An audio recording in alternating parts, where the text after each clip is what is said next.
अगर मैं ये मानने लग जाऊं कि मैं सिर्फ मुसलमान हूं या सिर्फ हिंदू हूं या मैं सिर्फ कोई भी एक मज़हब को बिलोंग करती हूं, तो वो एक it's an aggressive instinct to have because it diminishes your humanity.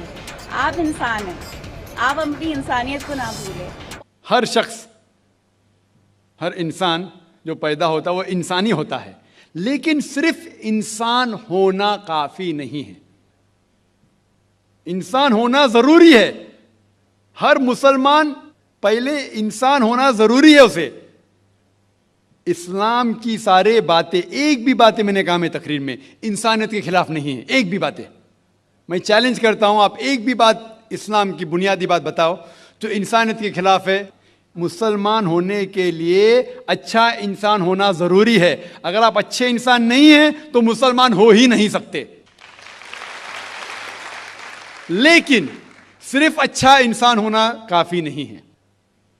मिसाल के तौर पे डॉक्टर बनने के लिए 10वीं पास करना जरूरी है, फिर 12वीं, फिर डॉक्टरी। तो मैं कहूंगा डॉक्टर बनने के लिए स्कूल पास करना जरूरी है, लेकिन स्कूल पास करना काफी नहीं है। तो इस्लाम में अच्छा मुसलमान बनने के लिए अच्छा इंसान बनना जरूरी है, लेकिन सिर्फ अच्छा इंसान बनना काफी नहीं है। समझ रहे? क्यों? क्योंकि इंसान को जिसने पैदा किया उसकी इबादत करना जरूरी है। जिसने आपको पैदा किया, जिसने आपको पैदा किया, उसकी अगर आप इबादत नहीं करेंगे तो इंसानियत के नाम पे कलंक है। आप कहते हैं कि मजहब, जितने मजहब है सब भेदभाव पैदा करता है, नफरत पैदा करता है। आपने कहा, शंकराचार्य ने बिल्कुल सही कहा। शंकराचार्य ने कहा कि कोई भी मजहब नहीं सिखाता कि आपस में भेदभाव करना। उनकी भी स्टडी है, मेरी भी स्टडी, आपकी भी स्टडी है। आपने कहा कि मैंने 10-12 साल किया, आपने 30 साल किए। अगर आप 30 साल किए उसका मतलब नहीं कि आप मुझसे अच्छे हैं, जरूरी नहीं है। मैंने नहीं कहा कि आपने कहा, मैंने ये भी नहीं कहा कि आपने कहा। मैंने कब कहा कि आपने कहा? मैं कह रहा हूं, मैंने कब कहा कि आपने कहा? मैं कह रहा हूं क्योंकि आपने कहा कि अब 30 साल की स्टडी की। मैं हिंदू मजहब पे भी चंद साल के, अल्हम्दुलिल्लाह सुम्मा अल्हम्दुलिल्लाह, कई शंकराचार्य से बात की, कई स्वामी जी से बात की, कई प्रीस्ट और फादर से अमेरिका में की। मैं तो अभी तक जवान हूं माशाअल्लाह, अल्लाह का फजल है, अल्लाह का फजल है। आपने कहा कि मजहब भेदभाव करता है, यह कहना बिल्कुल गलत है। मजहब भेदभाव नहीं करता। जो मजहब के मानने वाले हैं वो मजहब को सही तरीके से नहीं समझते हैं, इसीलिए भेदभाव पैदा करते हैं, वो अलग बात है। गलती है मजहब के मानने वाले की, मजहब की नहीं। ये कह रहे हैं कि मजहब की, मिसाल के तौर पे एक मर्सिडीज कार है, मर्सिडीज कार है, मुझे ये जानना है कि मर्सिडीज कार कितनी अच्छी है। तो एक ड्राइवर मर्सिडीज कार चलाते जो ड्राइविंग जानते ही नहीं और मर्सिडीज कार को ठोक देते, तो किसकी गलती है, मर्सिडीज गाड़ी की कि ड्राइवर की?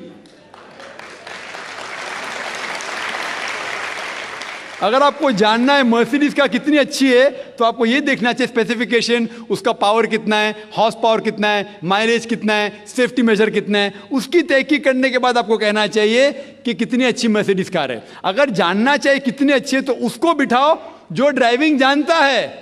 तो इसीलिए इस्लाम को जानने के लिए मुसलमानों को मत देखो, अगर देखना है तो मोहम्मद सल्लल्लाहु अलैहि वसल्लम को देखो। आप मुझे मत देखो, मुझे मत देखो, हमारे आज के मुसलमान को मत देखो। देखो जो सबसे अच्छा ड्राइवर है, सबसे अच्छा इस्लाम को समझ चुका है, वो मोहम्मद सल्लल्लाहु अलैहि वसल्लम है। उनको देख के इस्लाम की तहकीक करो, और तहकीक करने के लिए आपको इस्लाम की किताब पे जाना पड़ेगा।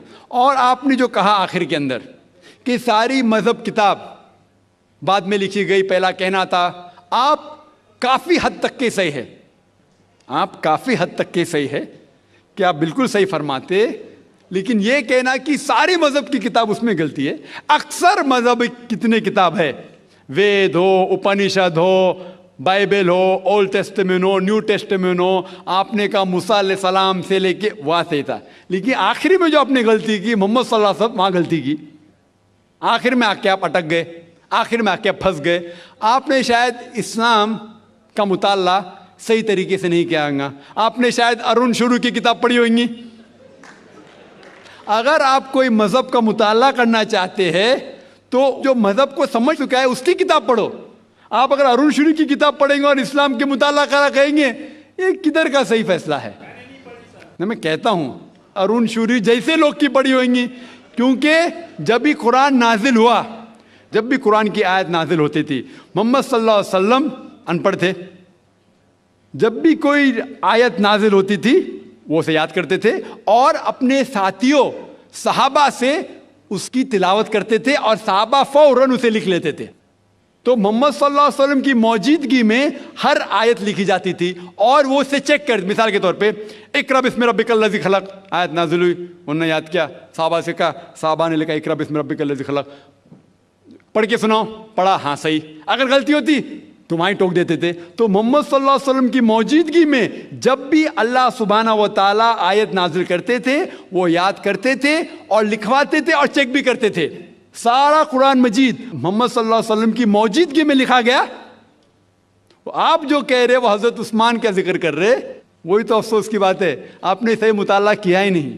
हजरत उस्मान ने कई साल बाद, 40-50 साल बाद, जो आप कह रहे 40-50 यहां से आपको आया, उनने क्या कहा कि इस कुरान मजीद का जो नुस्खा है उसको और नुस्खे बनाए जाए और बाकी लोग में फैला दिया जाए, क्योंकि लोग को इख्तिलाफ था रवानगी के अंदर।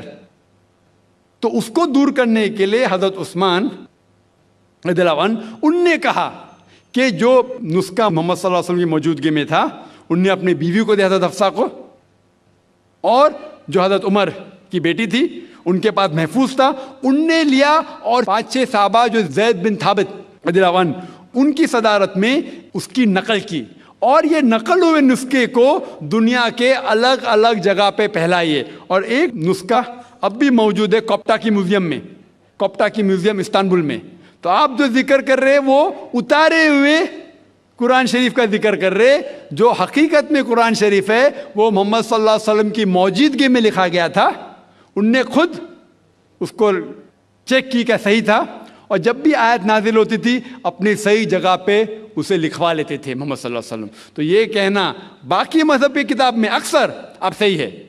मिसाल के तौर के ऊपर बाइबल 70 ईयर्स बाद लिखा गया है, वेद वो सैकड़ों साल बाद लिखा गया है। कितनी पुरानी वेद है, कभी वेद आया दुनिया में ये किसी को पता ही नहीं। वो आपके हिसाब से, स्वामी दयानंद सरस्वती के हिसाब से 1310 मिलियन ईयर्स ओल्ड, 1310। आप थोड़ी ठेकेदार है मजहब के, आप ठेकेदार है मजहब के क्या? नहीं ठेकेदार है ना।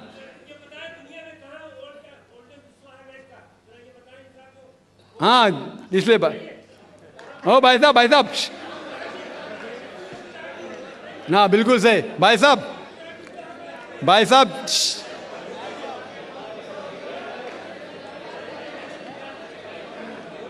साहब इसीलिए इख्तिलाफ जो है ये कम इल्मी के वजह से,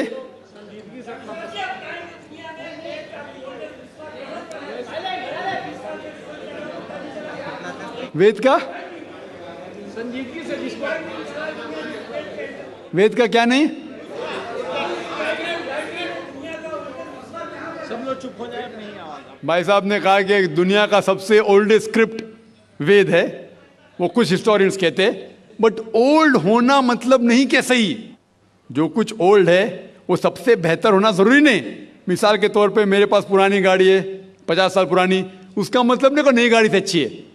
ये भी हो सकता है कि पुरानी गाड़ी नई गाड़ी से अच्छी हो सकती है। मेरे पास मर्सिडीज कार है 5 साल पुरानी, जो नई मारुति से अच्छी होंगी। तो ये कहना कि कोई किताब या कोई मजहब पुराना इसलिए बेहतर है, बिल्कुल गलत है। जो आदमी को अक्ल है वो कभी भी ऐसा नहीं कहेगा कि पुरानी चीज बेहतर, नई चीज बेहतर। वो चीज बेहतर है जो हक के ऊपर है, जो चीज हक के ऊपर है वो चीज बेहतर है। तो भाई साहब आपकी जो तहकीक है मजहबी किताबों पे जरा कमजोर और गलत है। आपको फिर से और 30 साल लगाने पड़ेगा इंशाअल्लाह। Yes sister.